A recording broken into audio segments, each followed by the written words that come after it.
عليكم البنات، كي دايرين؟ لاباس عليكم؟ نتمنى تكونوا مزيانين ونلقاكم هذا الفيديو على خير. اليوم غادي نصوب معكم واحد الوصفه زوينه هكا الكحه وهكا السعال ولا الرواح اللي كيعاني من الكحه بزاف كتجي الضيق في الصدر ديالو التنفس. المهم هاد الوصفه جربتها وزوينه لقيت عليها نتيجه. دابا غادي نجربها معكم وغادي نصوبها معكم وتجربوها حتى نتوما، راه زوينه الكحه. المهم غادي نحتاج اللفت، هذا اللفت الطويل هذا راه زوين الكحه. وغادي نحتاج واحد خيزو، غنحتاج شويه ديال الزعتر، واحد المعلقه صغيره ديال الزعتر، وغادي نحتاج واحد المعلقه صغيره ديال البسباس. هذا البسباس الصغير البلدي هذا راه ديال الدواء، ماشي داك الصغير داك الكبير اللي كيكون خضر، هذا كيكون صغير بحال هكا. كنحتاجو فيه واحد المعلقه صغيره. المهم غادي نمشي نقي هاد خيزو واللفت وغادي نرجع معكم باش نكملوا الفيديو. رجعت معكم بعد ما نقيت اللفت ديالي وخيزو. دابا غادي ناخذ واحد الحكاكه وغادي نحكوه وغادي نرجع معكم باش ما يجيكمش الفيديو طويل.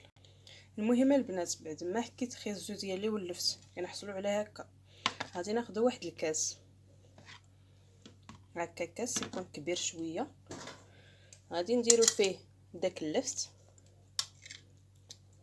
هاد اللفته راه زوينه للكحه، وانا راه نزلت واحد الفيديو في القناه ديالي السيرو ديال الكحه، راه زوين وبزاف ديال العائله شكرونا عليها حيت الفيديو هذا، حيت واحد السيرو زوين درتو بالعسل والماء ديال اللفت زوين للكحه بحال هكا. طيحتو ما علينا بحال هكا.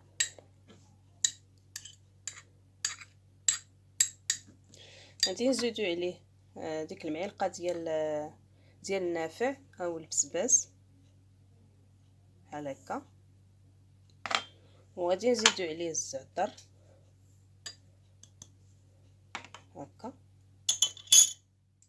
ودابا غادي نزيدو عليه الماء يكون طايب مغلي بحال الا بغينا نعمرو اتاي بحال هكا،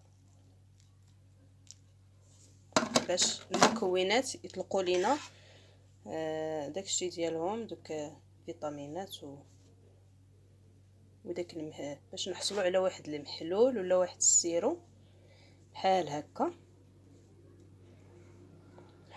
نحاول نخلط. دابا غادي نغطيه وغادي نخليه واحد 20 دقيقه حتى المكونات كاملين يطلقوا، طلق لينا الزعتر المحلول ديالو وهذا والبسباس وحتى خيزو واللفت يطلقوا لينا داك العصير ديالهم. المهم غادي نخليوه واحد 20 دقيقه حتى نص ساعه، عاد غادي نجيو باش نصفيوه باش نحصلوا على واحد السيرو او المحلول اللي غادي نحليوه. غادي نصفيوه بعدا نحيد له هذا الشيء حتى نحصلوا غير على داك الماء، وغادي نحليوه اما بالسكر سنيده او بالمعلقه ديال العسل، ومن الاحسن تكون معلقه ديال العسل وتكون حره باش نستافدوا كاملين بدوك المكونات. وهذا هو الفيديو ديال هذا النهار. المهم ما تشربوش هذا الكاس كامل، الا فيكم بزاف غادي تقسموه، كل واحد ياخذ معلقه ملي بغى ينعس. الا غير بوحدك غادي تقسميه، النص غادي تشربيه قبل ما تنعسي والنص غادي تخليه حتى الصباح قبل ما تفيقي. ملي تفيقي ملي تفيقي الصباح غادي تشربي نص ديال هذا الكاس والنص الاخر غادي تشربيه ملي تبغي تنعسي. وهذا هو الفيديو ديال هذا النهار، كنتمنى يعجبكم ويعجبكم الفيديو وتستافدوا. وهذا المحلول هكا ولا هذا السير راه زوين بزاف للكحه.